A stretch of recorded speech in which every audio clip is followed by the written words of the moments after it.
So let's talk about like some steps that people can take to get that first big corporate client. What have you seen work in your experience?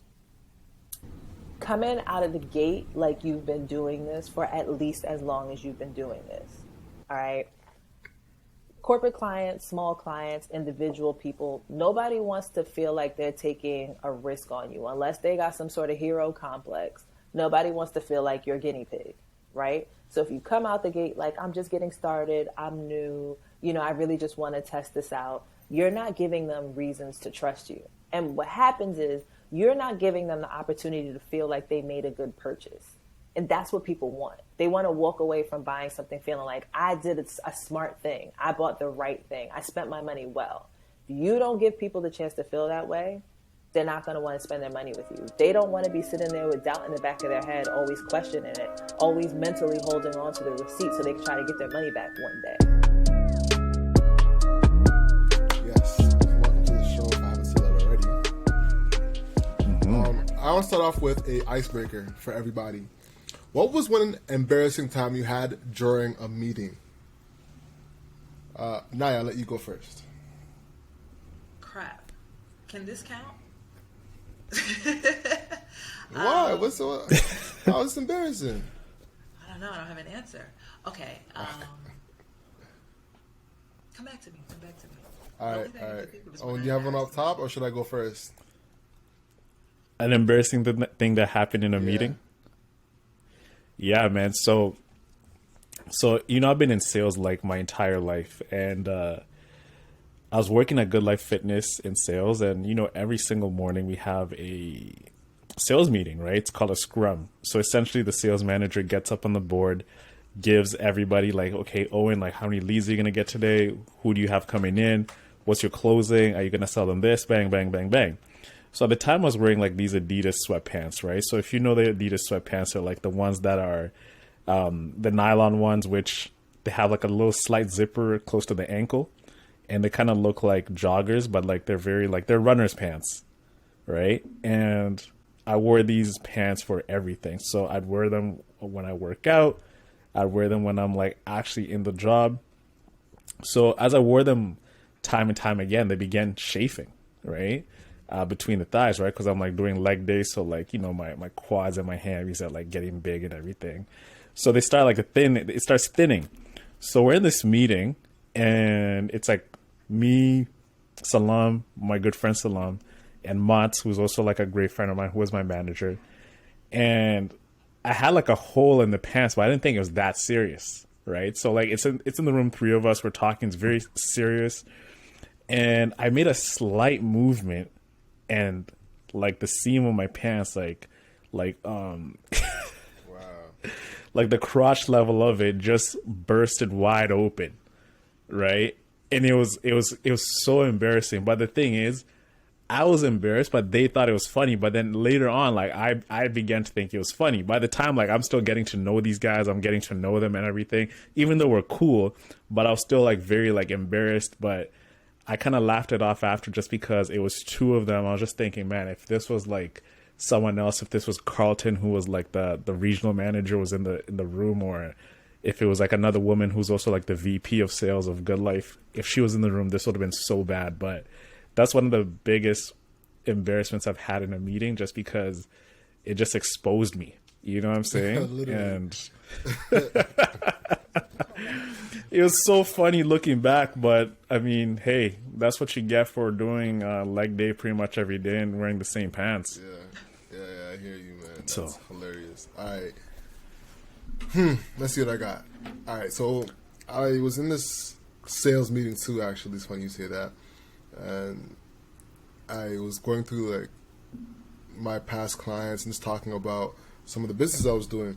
And the guy's like, yeah, let's show me one of your clients. And I was like, all right, sure. And the first one that comes to mind is this client that I was with, but we had put a pause on working together for a while. But recently he had just sent me a new client, like a new referral. So I was like, okay, cool. And he was top of mind. So let me pull him up, because his website was very clean. The ads that we did together were great. And I'm like, all right, you pull him up. I pull him up, and his business, his website, not available at all. He took everything down. He closed, and that was probably my top embarrassing moment of like, there was nothing to show for it. So it's just like, what are you talking about? What business is here? Because he had closed. You down just lost business. all credibility. So what happened is the guy, he closed down shop and pivoted his whole life.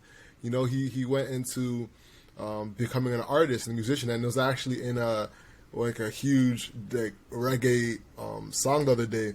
And I looked at him and said, "Oh, is that a thing?" And that was him. But yeah, that was probably one of my most embarrassing moments that happened in a meeting, was pulling up his whole website and nothing being there. So it looked like I was just like talking out of my ass. You know.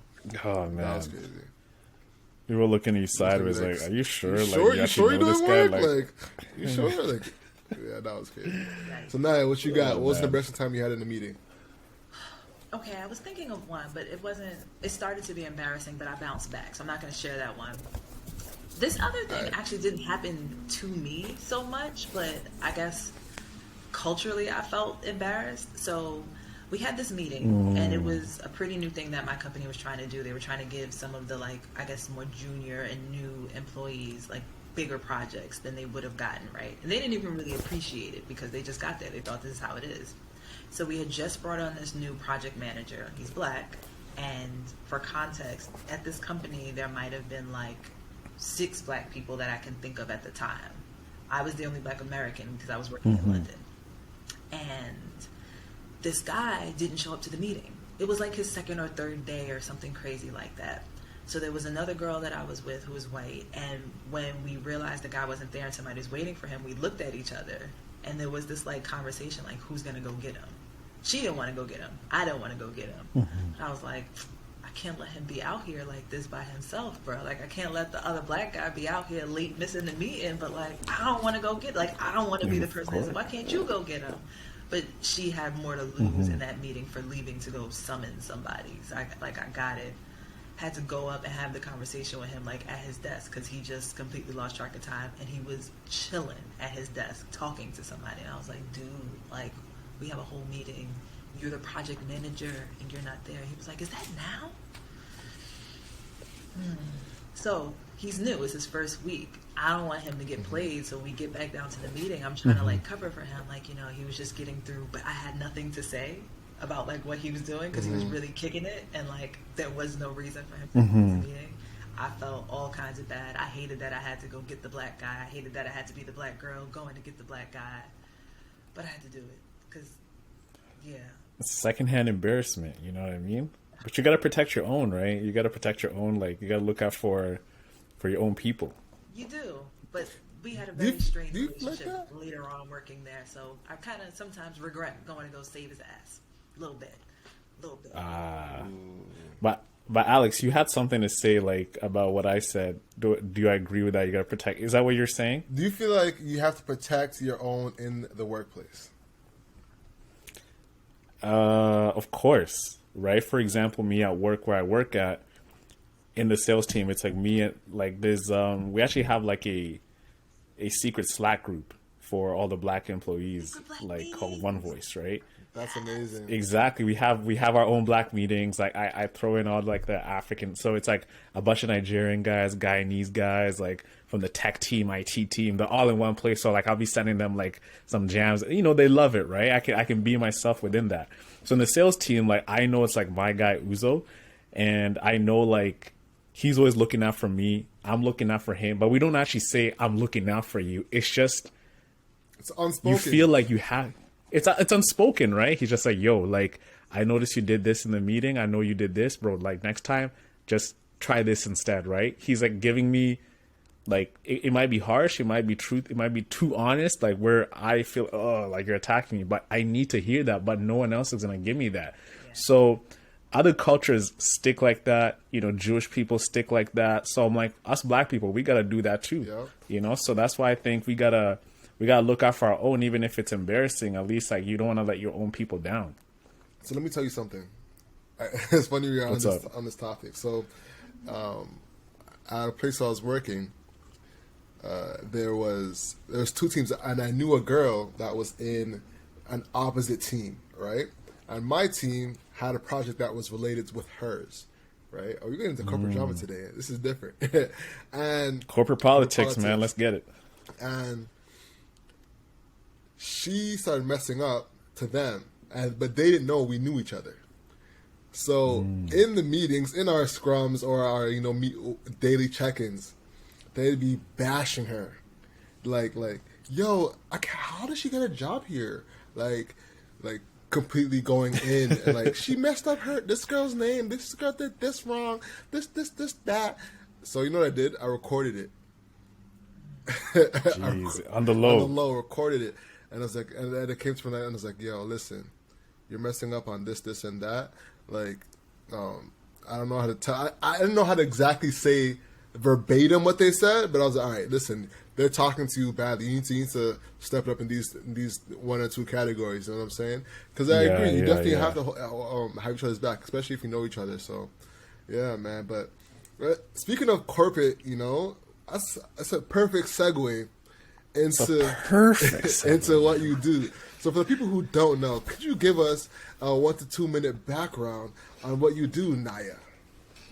All right. So as a brand therapist, I help people make deep connections with their audiences, and I help them do it authentically. And I think we hear the word authentically a lot, but we don't always know what that means.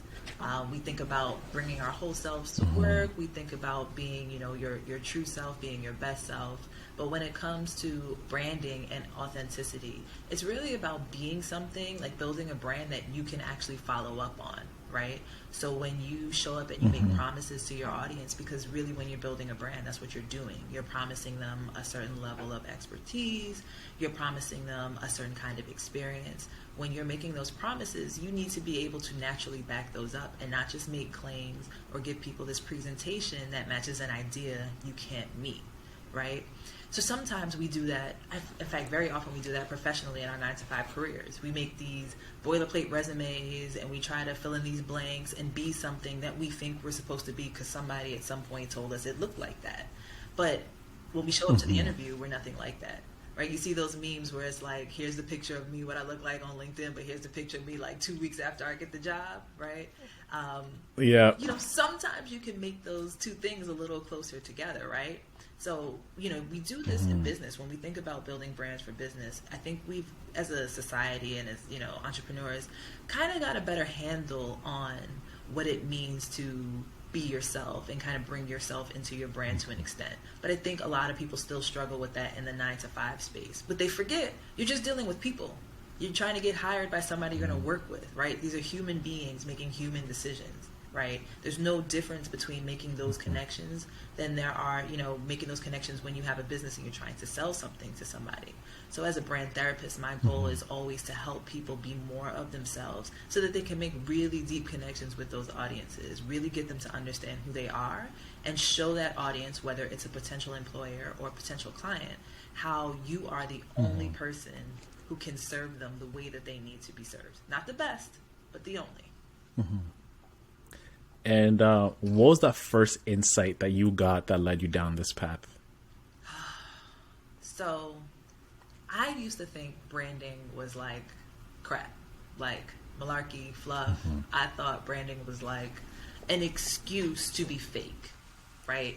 And I think all of the conversations I had about branding very early on, even before I started my branding career, people were always talking about branding as like you could use it to dress something up, something that wasn't as good as it could look like it was. So it was fake, it was vain. And that led to people, feeling like branding was just about how you looked. It was just your logo, it was just your website. It was all in the presentation of what's visual and didn't necessarily have to have substance to match. So when I was working at my last corporate job, I had, clients who were making salaries with branding in their title or brand in their title. And then I had my clients that I had, my hustle clients at night who didn't have anything like that in their titles, but they had some business that they were just getting started with, and they had their idea of what branding meant. It turned out that those clients who could afford to pay 100,000 pounds, not dollars, pounds, for a website that I was building for them, had the same ideas of branding that people who could only afford to pay me $1,000 for a website had, right? So Wow. your education Yeah. level, your experience in business, your experience with branding didn't make a difference. People thought branding was skin deep. People thought branding was what you looked like. That's literally like saying who you are is whatever the sales associate at the store picks out for you to wear. That's who you are because you're wearing it. And that's just not the case. So when I was working with some of these clients in the day and I was working with these clients at night, I kept having the same conversations. When they're asking me to design things for them, they, I'm like, okay, so tell me more about who you are. Tell me about who you're trying to reach. What influences these decisions? They couldn't answer these questions. They're like, well, why can't you tell me who you are? Well, we're just really just trying to make sure that, like, we have that modern look and that it's like a slick design. And I really feel like that's going to help people be attracted to us. And you have said nothing about who you are or who you're trying to be or why any of that matters to the people who need you. You just want to look good, but what makes you different from anybody else? Well, we work hard, Exactly. we're detail oriented, we're really committed to getting the job done. And if all of your competitors don't say the same thing, I'd be surprised. What are you doing? What can you do that they are not doing, that they're not thinking to do? How are you serving in a way that they haven't considered they should serve, right? Let's talk about who that is. And when we get to the bottom of that, the colors will come. The fonts will come. The look will come. There will be some things that are just, it's not a question. You won't do. We won't use this look. We won't go in this direction because we know that that's not going to resonate or communicate what you're trying to say. But you aren't trying to communicate anything yet. You think that as your designer, I'm going to make your brand into a person. I'm going to give you a personality. And that's just not how this works. So having more of these clients with my after hours clients, having more conversations with my after hours clients, I had a few of them say to me, who didn't know each other, who had never spoken to each other, say, talking to you is like talking to a therapist. Like, I'm always stressed when we have to have these conversations and like we have to think about this website and I don't know what we're going to do and I'm confused about the business. But every time I'm done talking to you, I feel empowered, ready to make decisions again. I'm excited to run this business. It's like having a therapist, but just like for building my brand. And I was like, oh, that's really sweet. And then another client said the same thing to me within like the space of a month or something. And I was like, okay, this is getting freaky. And also, universe, I hear you. I received that. Let me meditate on it for a little while. And that's where my title came from in this whole line of work, really appreciating what branding was beyond the surface and helping other people to understand that same thing. Got you. Let's take a quick break. All right, so Naya, when did you build this business out? Was this before you went to Thailand or after? Okay, so this was before I went to Thailand for the first time. I started my business in about 2016 officially. I had just left my job in London, the last job I worked for somebody else, and I wanted to travel. I did want to go to Thailand. I wanted to see Thailand, but I was only planning to go for a few weeks at the max.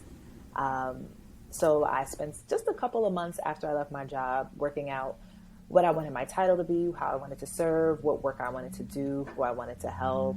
I made a lot of mistakes and silly decisions in that time. But one of the best things I did for myself was start email marketing. I started an email series, which I then turned into an ebook. And that was one of the best things I could have done in terms of starting to build an audience and really understand how engagement worked and how connecting worked. And learning how to speak to a person in my audience. And not long after that, I went to Thailand for the first time, just for a month.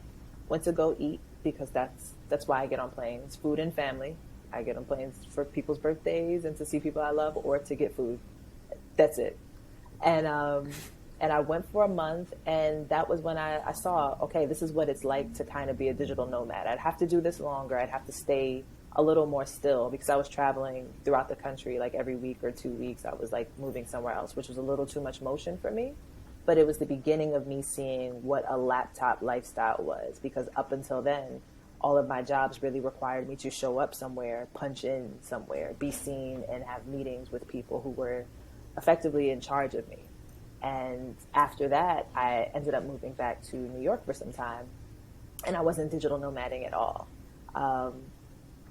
And it was after that, after a few years in New York, that I actually went to Thailand again, for what was supposed to be about 6 months and turned into 15 months during a pandemic. Damn.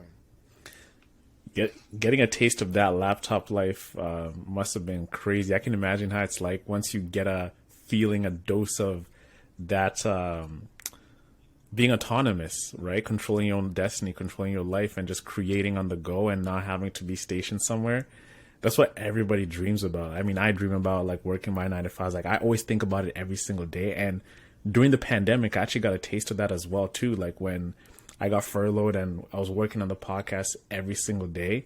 Even though I was stationary, I still got that same feeling of just working from the laptop and creating an impact. So going back to Thailand, working there, like talk about that journey of being there. Like what did you learn? What did you experience? And how did things take off for you?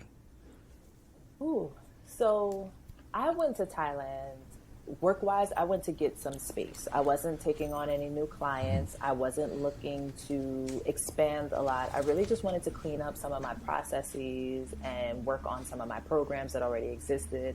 I just wanted to refine what I was doing. So if it was a client that I had already been working with, I would take them on. But if it was, some new thing or I wasn't doing any launches. In those first few months in 2020, I wasn't intending to take anybody on. So I was really happy with what I was doing. I just, got rid of a bunch of stuff. I had these huge posters of all these notes I had written and how I was plotting out some of the courses I had already done and how I was revamping everything. And I was super excited about it. And then Rona came and said, this is what we going to do. All that you was doing, all this no client thing, we not about to have that. We about to give you a lot of work. Okay. So lockdown, you need that. Stay in the house. And stay in the house I did. So I was working, I just refined a bunch of my programs, and then, the pandemic happened and people were scared. They were afraid they were going to lose their jobs, or they did lose their jobs, and they wanted to know how they were going to make their money work, how they were going to bring in income if they didn't have a job. People who were thinking about starting a business got very serious about starting a business. People who were running businesses that looked like businesses but were not performing like businesses started getting really nervous because now they didn't have the opportunity to go outside of the house. Whatever was supposed to be working for them outside needed to now be working for them inside. And if it wasn't working, they very quickly noticed. So a lot of people wanted my help one way or another. And that just made me really, really busy, right? So one of the big lessons for me was that it's just so not something I was thinking of. My work time zone continues to be New York time. Even though I was in Thailand, at that moment during the lockdown, I was 11 hours ahead of New York time, which meant that if I was doing a live stream for my New York audience, that was me being up at 10 p.m. getting started with the live stream. And I did a lot of those live streams, right? So for me, I needed a centralized location because while you may want to get up and travel and go be where you want to be, that's great for you. But the people you're serving are not running around the world with you. So what time they need you to operate and how you need to function, you still need to be able to show up. So while I have a lot of people who I just want to do what you're doing and I should go out there and see you, cool, and it's great. But are you a night owl? Because if you're not, this don't work. You might need to figure that out or figure out how you're going to make the time that you need to be up work for you. If you're going to start doing work in their evenings, which are my morning, cool. You need to build that into the expectations. So they're not expecting to see you at 8 a.m. when you're not going to be there or vice versa, right? So that was one of my lessons, really making sure that I knew what my business central location was and figuring out how to operate in that.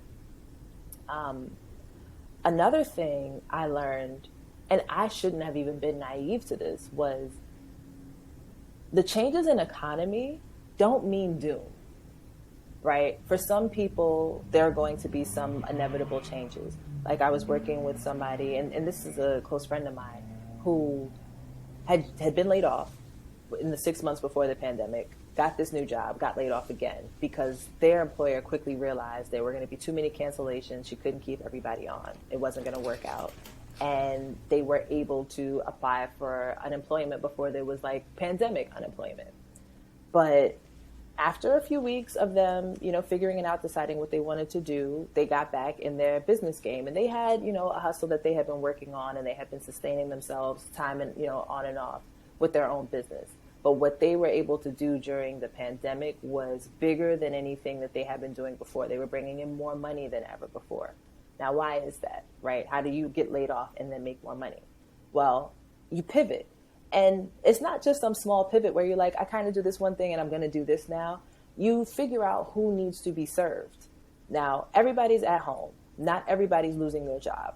So companies now have to figure out how to do their same work with all of their employees at home, which means companies that have like sales departments, right? You would know about this, still have to work on how to keep their clients. If you had a budget for entertaining your clients, if you had ways that you needed to keep your clients warm and connected, you still have to figure out how to do that while your clients are at home. Your clients are home with their kids. You can only connect with them on Zoom. There's no dinners, there's no breakfast, there's no happy hours. You still got to figure out how to do that. That means there's a whole industry available, right? Now you have to figure out how to do these connecting type events for clients, for people from home. Now, as a company with the sales department, you might not be prepared to do that. But there are vendors who actually can turn their services into virtual services. And that's one of the things that he did. He was able to take his services, which, he's a chef. So he does, he cooks, he makes these great meals, he does these cooking classes, and he was able to pivot that and turn that into something he did virtually for these corporate clients that he wasn't working with before. It was a huge shift in how he was able to operate his business, the way that he was able to work, the hours he was able to work, and the kinds of prices he was able to charge. Because one thing that I find people do way too much, and I find that a lot of us, minorities do this, maybe more so than other people, we try to start these businesses that are really more like nonprofits, right? We want to start these businesses to help people who don't have budgets to pay what you need to be paid, right? So you might start your food side hustle and you're only selling to people who are your friends or people who have budgets like your friends. Okay, that's cool for a little while, but that means you do a lot of work to only make a little bit of money. You don't even reach for the clients who can write you minimum four-figure checks. You're not thinking about them because you don't know how to ask for that much money because you would not pay that much money for the thing, right? You don't know how to wrap your head around having that conversation. You don't know what they need or what they want. So you don't even consider that that's an option for you, right? I find that way too often. We're always trying to help these small businesses. I want to start a business that helps other small businesses. Okay, you want to help businesses that may have small budgets, because when you say small business, you don't mean American Express's version of a small business. You mean the mom and pop, the one homie, the solopreneur who doesn't want to spend any money. You're thinking about those folks. How are you going to squeeze this money out of them for your nice to have service, right? So if you're really focused on who can afford to pay you what you actually need to be paid, if you can be honest about that, right? And how your services match their needs, you can start selling to people who are way beyond the budgets that even you would spend. And the pandemic opens up opportunities for people to do that. If they were nimble, if they moved quickly, then they could scoop up some much bigger paying clients than they had ever had before if they could quickly assess how they could be of service to those clients. Yeah, right. I wanted to ask you, from your personal opinion, why you think that happens within our community, that we're not striving for those big conglomerates and we succumb to just going after the mom and pop shops? That's who we know, and that's who we relate to as people, right? If you normally go to like a local, mom and pop type restaurant, right? Like where I grew up, you had a lot of like Latin restaurants where you get, rice, beans, chicken, and a big old tin for like $5, right? If that's like a normal thing that you might do, the idea of paying $25 for that same meal is absurd. Why would you do that? I'm not going to do that when I know I could go right up to Paco up the street and get blah, blah, blah for $5 or $8 if I want to like splurge and get the oxtail, right? I'm not going to go spend more money on that. But I'm a person who's going to walk up that block in that neighborhood and go get that food. There are people who are not going to do that and still want that, and they want it brought to them, right? So the idea of me looking for that service, going to Postmates to buy something that I know I can get around the corner for $5, $6, it's ridiculous. But for some people, that's the only way they even know how to look for things, right? So you're going to have a hard time selling that thing that you can get for $5 to somebody for $25 because you think they know what you know. You think they know Paco around the corner. You think they know it could be less than that. They don't know and they don't care. They want what they want, right? So the idea of you trying to sell at that rate might be uncomfortable for you. So you stick with what you know. This is what I would pay for it. This is what everybody I know would pay for it. So this is about what I'm going to charge for it. That makes sense, right? You're not thinking about people with different budgets because you don't know how they operate. You don't know why they spend what they spend. You don't know the value of what you're giving to them, to that person. You don't know how they value it. To them, that $5 meal is worth way more than $5. The idea of getting it for $5 is so absurd to them that they think something must be wrong with it if it only costs that much. Whereas in your mind, they must be trying to rip me off if they think they're going to charge me 5 times as much. That disconnect keeps you from being able to actually reach those people and sell to them because it doesn't make sense to you, right? So we have that. And then we have this, some of us have this mentality of like, we may not deserve to be doing so much better off than some of these businesses run by people who look like us. So we have to lower our services to give them what they may not actually want to pay for, right? You want to work with this small business who really could use some marketing services, but they're not going to pay you $3,000 for your marketing services. So you're like, I can do it for $500. It's still in their minds and nice to have. That $500 is still $500 they weren't trying to spend. So you're trying to bring your prices down and convince somebody that they need to buy something that they don't want to buy. Where there's somebody else out there who would look at your $3,000 price point and be like, that's it? That doesn't seem right. Right? I know somebody who pitched a client and they sent the proposal in and they were like, proposal looks great, but I had to raise the numbers up because it was too low and I'm not going to get that across at that number. I'm not going to be able to sell your project to my higher ups because your price is too low for them to take seriously. This is a real story, right? And this person wasn't charging, it was still, I think, a 5-figure deal that they were doing. And their contact was like, yeah, no, it won't work. I had to raise it. We're not always comfortable selling beyond our own pockets. That's a big jump. That's interesting.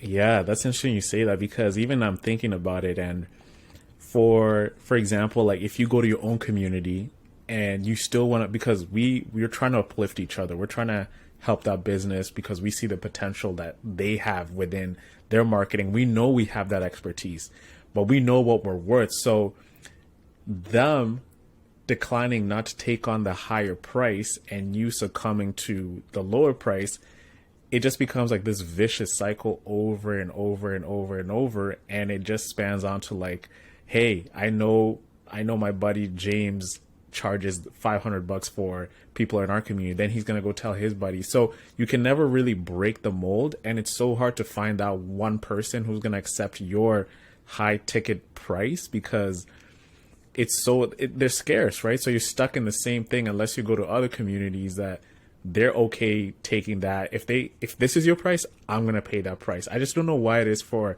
us. We always are trying to, nah, I can't do that. You got to lower your prices. Who do you think you are charging that much for our services? So it's just like, what is the way out? That's what I'm thinking about. I know there's no definitive answer, but just speaking out loud about it, I just can't really see a way out to really shift that mindset where if Alex comes to me for Facebook marketing, a project and he charges me $5,000, I'm not going to quarrel with him and try and negotiate with him. I'm like, okay, that's your price.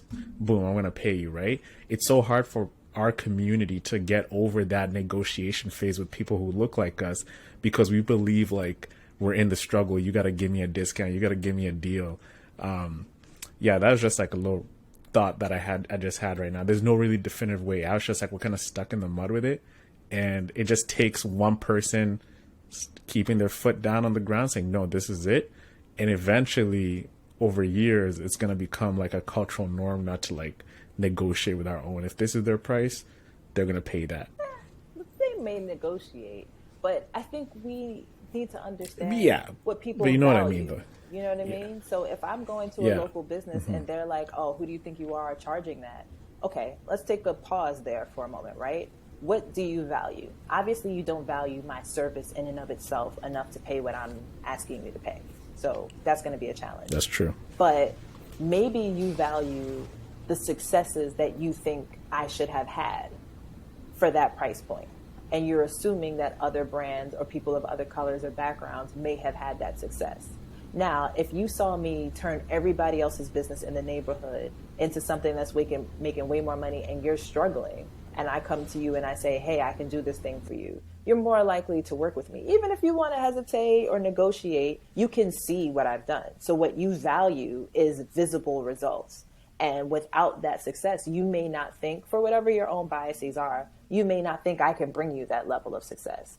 You may trust that somebody who is an outsider to this space, who doesn't have to live here, who doesn't have to be in this struggle, can get you out of the struggle. How am I supposed to get you out of the struggle if I'm still in this struggle with you one way or another?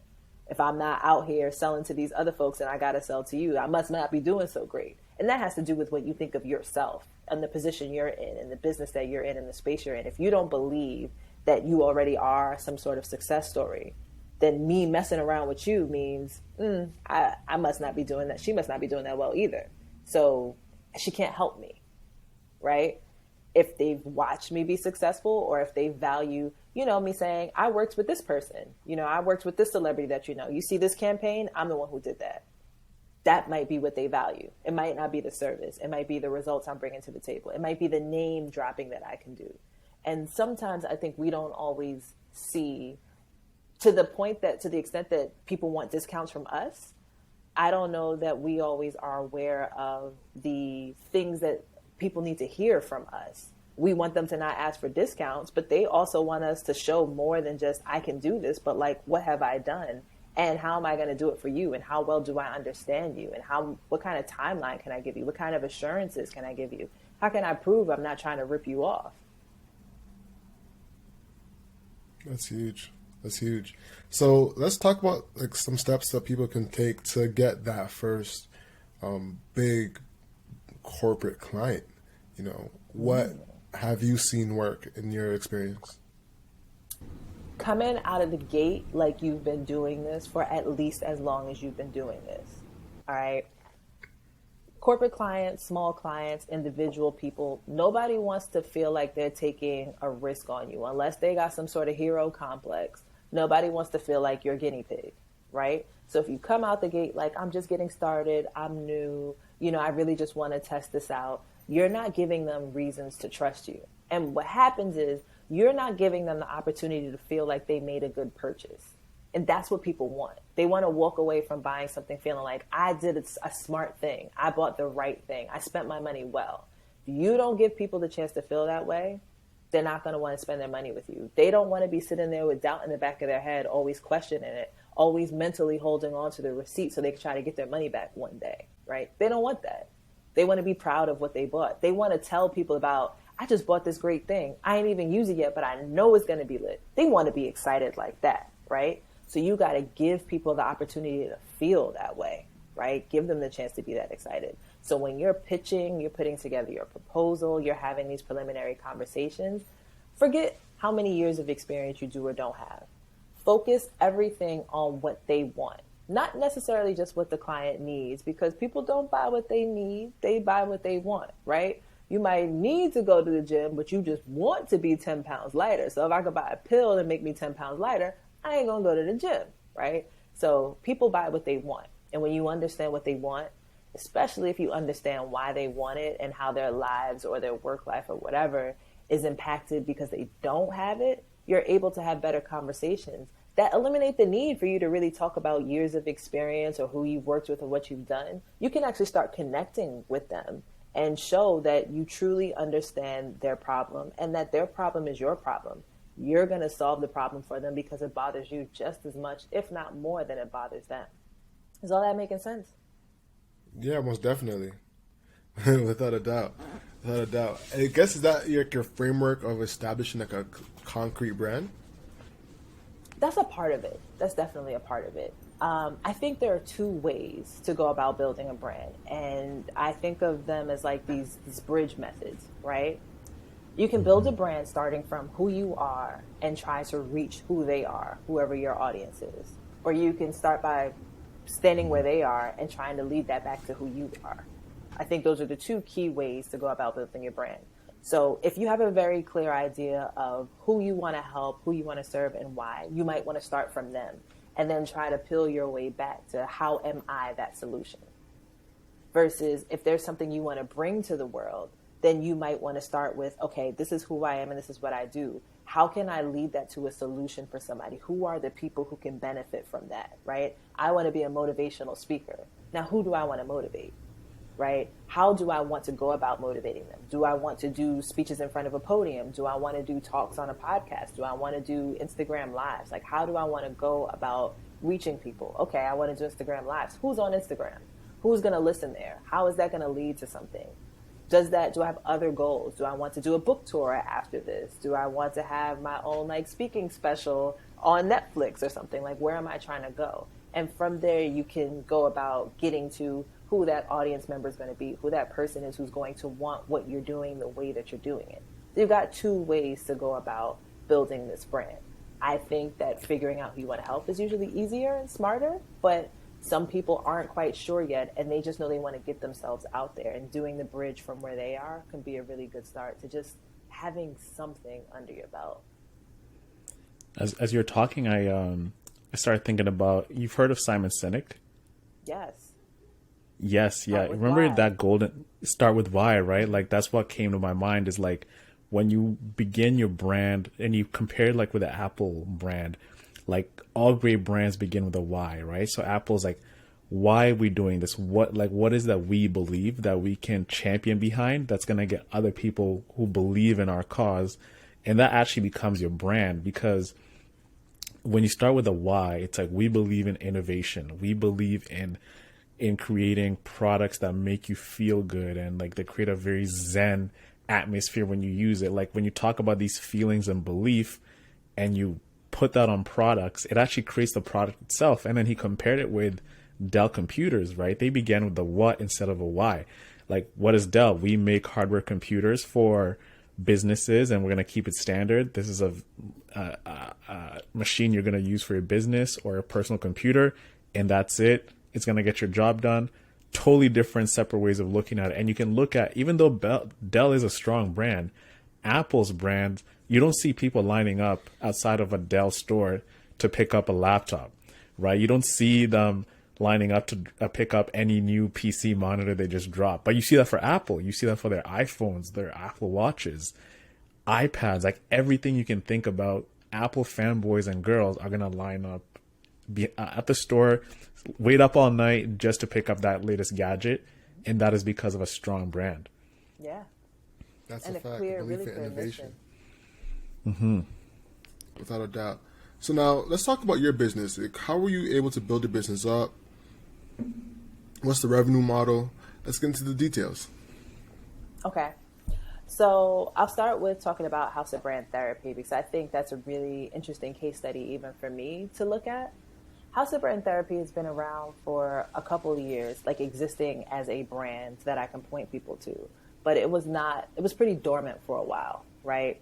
I was focusing, more on my personal brand. I was focusing on my other business, Side Hustle Business School, which is all about teaching people how to take their, side hustle and turn that into something that actually can be a business. So making their first dollars as a creative, whether they want to be a content creator or product seller or freelancer, it's more of an online school for that. So I had my other focuses.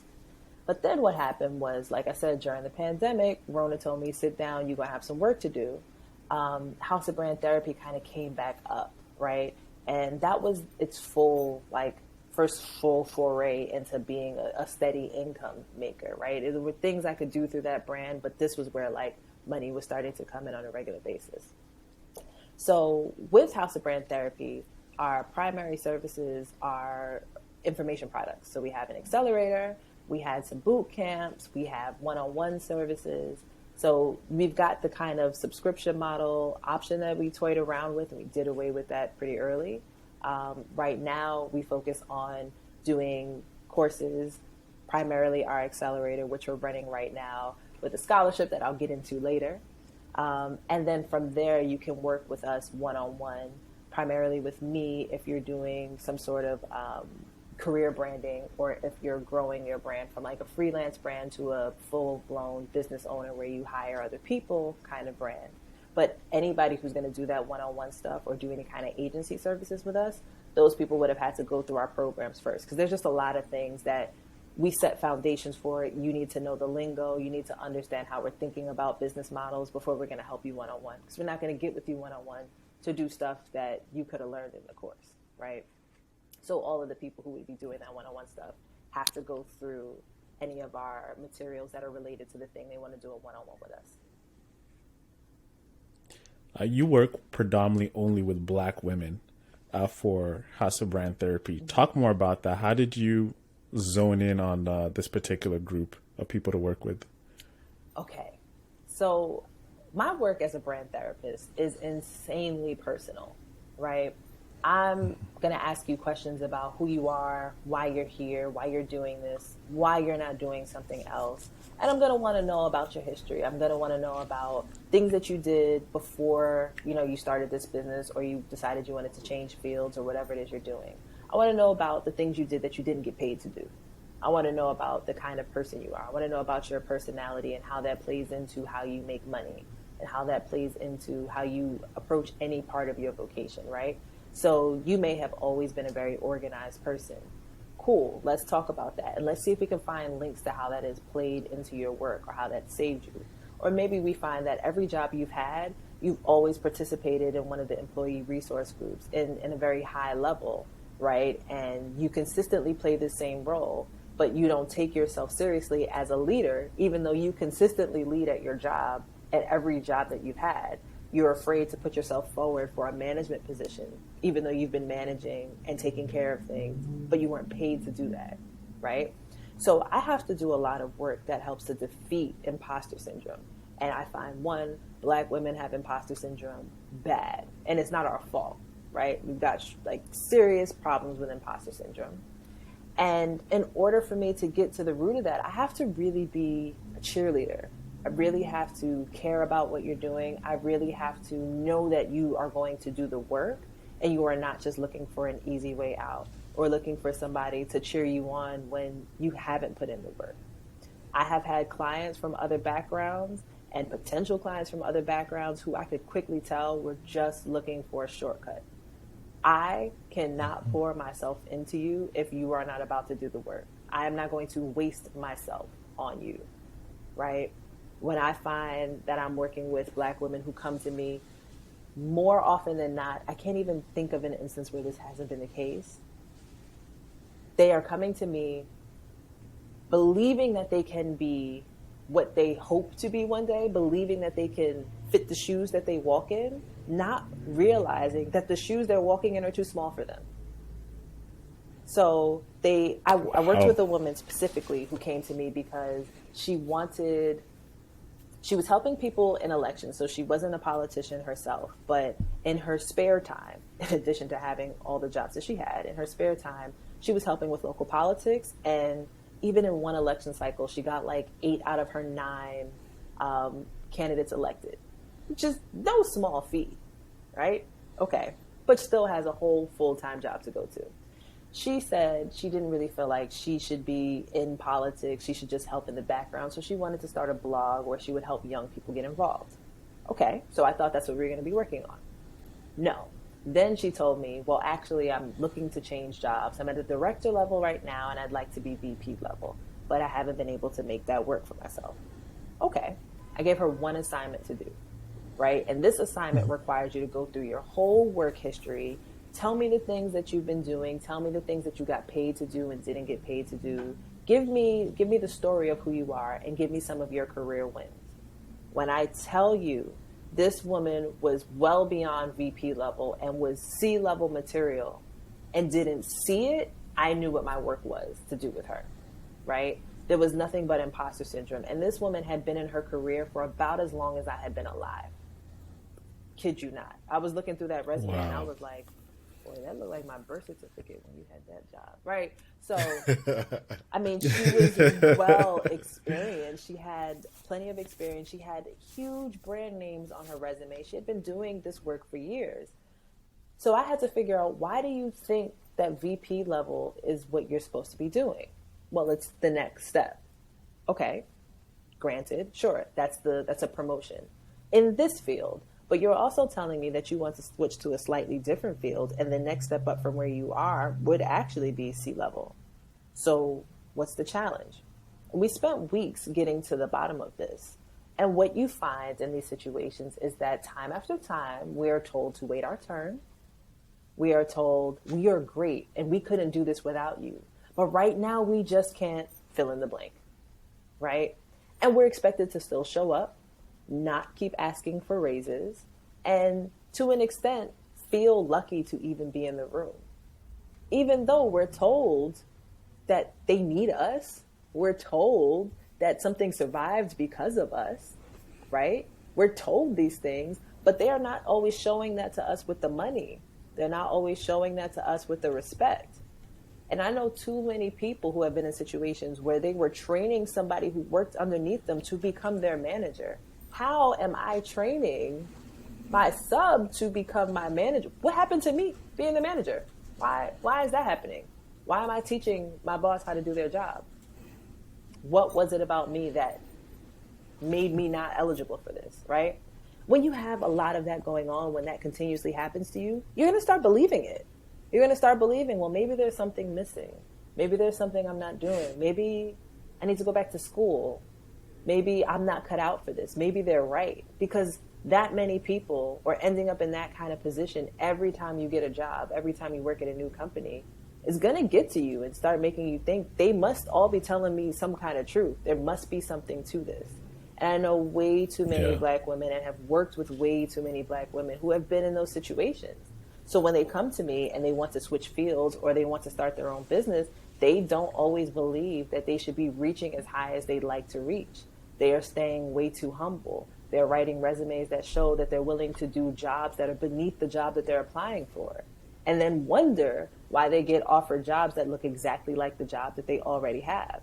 Because you're writing this resume basically begging for a shot to do work instead of telling people how you're going to make their lives better by giving you what you want. You made it about you proving to them that you deserve to be there instead of you showing them why they need you to get the thing done that they want done. You haven't made yourself their solution. You've made yourself their liability. Damn, that's a bar. That's a fact. That's a bar. It's a bar. I was on mute, but I was gonna say, like, they make you feel as if it's like a privilege to be working there, as just working there as it is. Like, we don't care how smart you are. You being in the room is a blessing for you. So, like, just sit there and just do you. Which is just, it's heartbreaking, to be honest with you. And we had a guest on, I don't know if you know, if you heard of her, her name is Vivian K. And she speaks about having a Chad mentality, which is very interesting. So she always says, whatever I want to do something, she asks herself, what would Chad do? And you know, a Chad, right? Typical white male, coming in, doesn't have the qualifications, but he believes he's going to get that job. Like the way a Chad talks, it's just like, cut out the fluff words, cut out the pleasantries. This is what I want. Either put up or shut up, right? And that's what she's trying to advocate for more Black women to do. Have a Chad mentality. When you see that job posting, apply to it. Don't believe like you don't qualify for it. Why did you get your master's? Why did you get your MBA? And you're going to cut yourself short. So she's built an amazing brand out of like, what would Chad do? And it's hilarious. Check it out. Check out her page. She speaks about it like a lot, but that's what it is. It's like having that audacity to believe that you can do it and go and claim it and go and take it and ask for it and don't sell yourself short.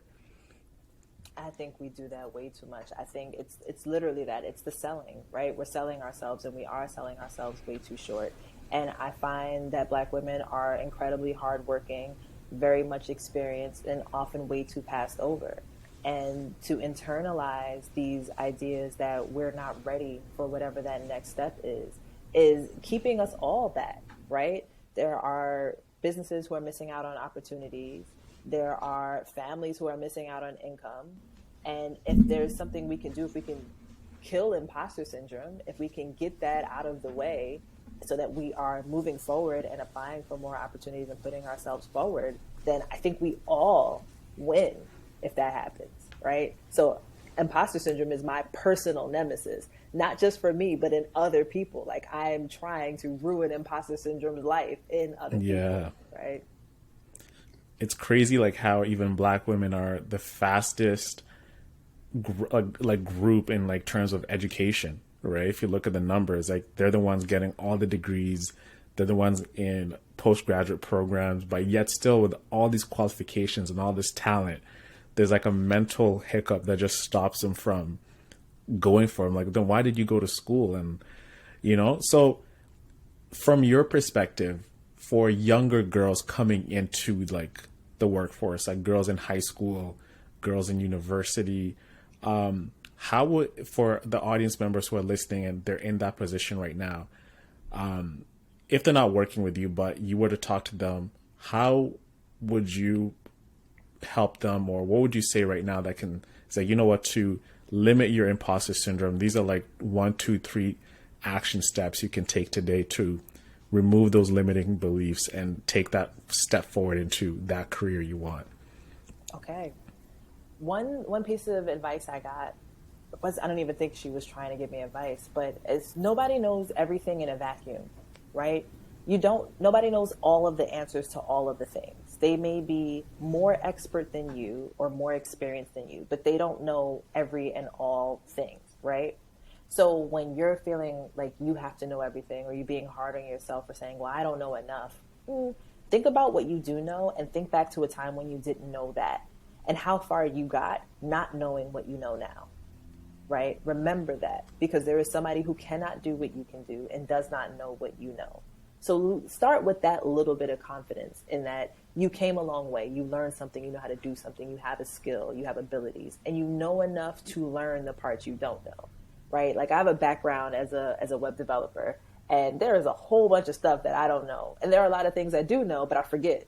But I know enough to know how to Google to get the answer. I don't know why my page is broke, but I can Google and figure it out because I know just enough to navigate learning more, right? So that's super important.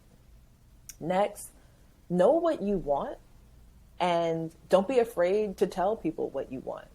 Because if you don't tell people, you won't get it. Closed mouths do not get fed. So when you show up, be confident about whether or not you think you're going to get it. That's the next level of confidence. Be confident that you know what you want. Be confident in that, so that when you enter into a conversation where somebody asks you what you want or has the opportunity to give you what you want, you're not confused, you're not flustered, you're not hesitating. You already know what you want. So when it's presented to you, you can take it, right? If you're not sure, if you think, well, I'll see how it goes, and whatever opportunities come my way, I'll just take them, or if something sounds good, that's how you end up being led down paths that other people are in control over, right? That's how you end up in jobs where there's no room for advancement, because you took something that sounded good that wasn't necessarily what you wanted, but you thought you had to take whatever came your way because somebody gave you some limiting beliefs that made you think, it might not work for you, so just take something. So dead that. And remember that any room that you're in is lucky to have you. No matter what anybody says to you, no matter how anybody attempts to make you feel, you have a place in every room, at every table that you want to be at. You may need to evaluate whether you actually want to be at the tables you're trying to sit at, but you have a place at them if you want them.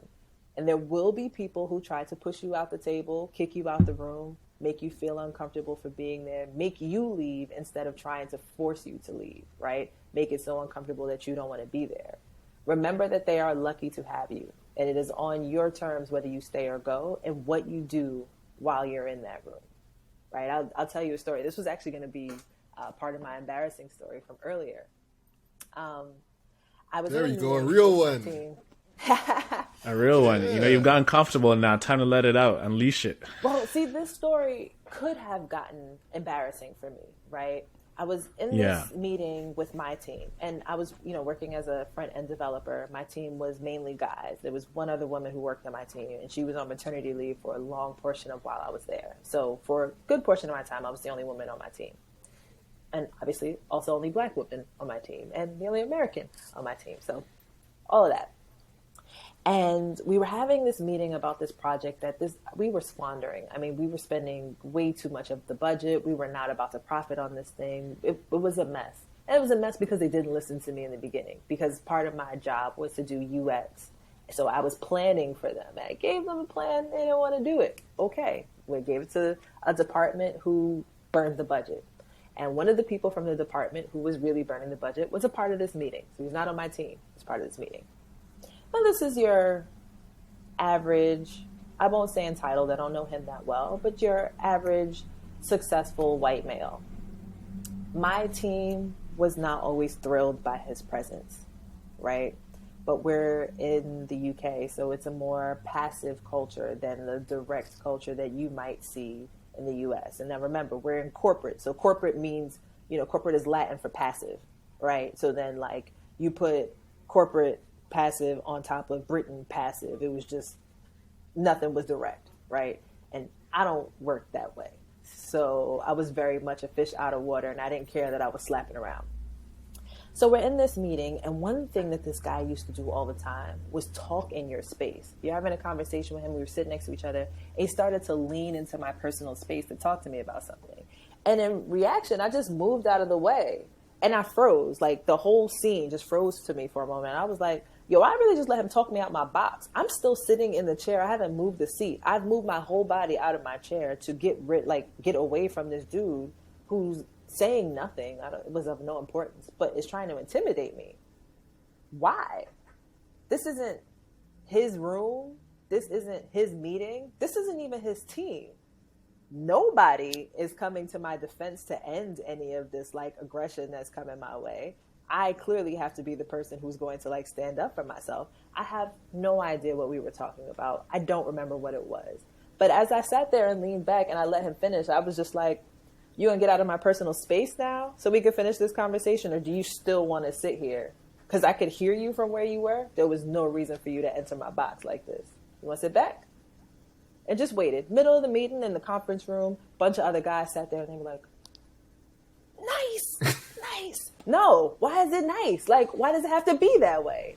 Right? Whatever it was that he was saying, he was trying to get his way, and it wasn't going to work because I was very happy to stand my ground, right? As a UXer, my job was to advocate for the end user. So I don't care what creative designs you wanted to do. I don't care what kind of Easter eggs and fun stuff you want to hide in the website. If this is going to interfere with the experience, then it has to go. I don't care. My boss can veto me. I don't care. But it's going on record that Naya said, no, we're not about to do that. So I don't care if you spent all night doing this stuff in Photoshop. We're not doing it. But he wasn't trying to hear that. And he kept thinking that because he was more senior than me, he could intimidate me into seeing things his way. He didn't understand. I couldn't care less about seeing things his way. I didn't understand why he thought his way was so important.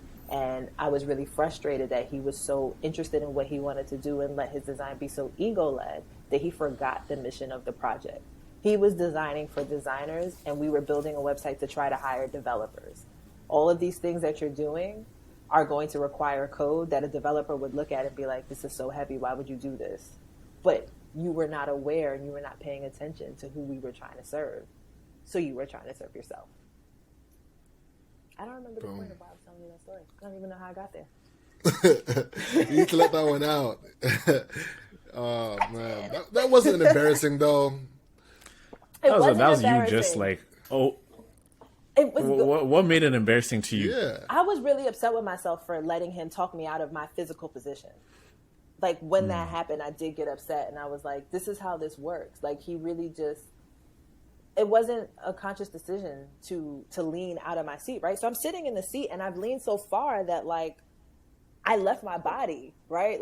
I really leaned over into some space. If I wasn't paying enough attention, if I were clumsy, I would have actually fallen out of my chair with how far that I moved. And I was embarrassed that without even being aware, I let this dude win right quick. Like, he just really talked me out of my box. And I was mad at myself for letting that happen. And he was so good about it. He had done this before to other people, and he did it so fast that I was like, in front of my team, in this meeting, you just sunned me.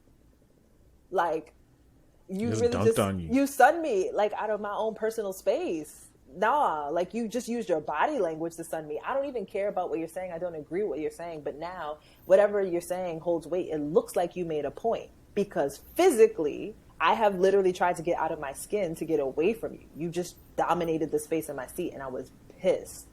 I was so pissed about that. And if I hadn't done something about it, that's the kind of thing where, like, 3 months later, you're like, I knew I should have said that. You got comebacks all late. Like, that's the kind of thing that it would have, like, irked me on that level. So in that moment, I froze and I thought about it, and I, like, snapped back at him. But it was almost an embarrassing story. It stopped. It kept from being an embarrassing story when I had to clap back real quick.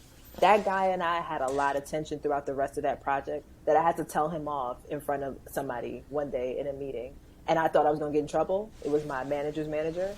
He started laughing and cheering me on and said, I'm so sorry I have to leave this meeting. I would love to hear the rest of this, but I got to go. How you going to say that in front of him when I'm just going off on the dude? Like, and why y'all keep leaving me to go off on him? Where are the men? Where's But the all HR? Oh, they didn't care HR? about him. Yeah. Seniority. Damn. They didn't care. In the grand scheme of Yeah, I things. hate when people.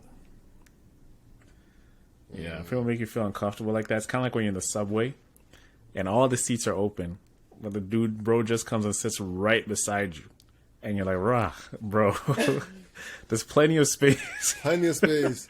You have to do that? Plenty of I space. hate people like that. Oh my god! See, but when they do that in to the streetcar. car, it's different. Because if he does that to me, he trying to holler. Even if he's not trying to holler, he just gonna try to holler. It's a whole. By nature, he's gonna try and spit game. You know, Man, it's tough being a woman. I feel you. I feel you, Naya. Yeah. I'm so I sorry. have empathy for you, man. I know the things you guys go through. Yeah.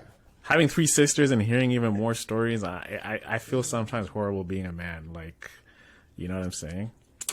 But yeah. Anyways, though, all right, so let's pivot the conversation. As we got on the topic of black women, let's talk about this scholarship.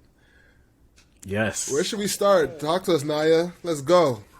All right. Okay, so with Women's History Month, and whenever we're talking about like women's rights, women's anything as a general, ball of confusion or liberation, we're often talking about the white woman's experience, right? When we talk about like the pay gap, people don't quote the pay gap for every group of women.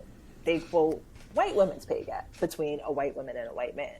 A black woman doesn't make as much as a white woman. Right? Just on average, that's not the case. So when people are saying we got to fight for these rights, what is it, 77 cents? We have to fight to get that way. If we get our other, 30 cents, that's not going to get us to the dollar that the white guy is making. That's not going to get us all the way there because for black women, that's not the same. So I wanted to make sure that at least this year for Women's History Month that I was doing something for black women to remind us that, yes, we are a part of Women's History Month.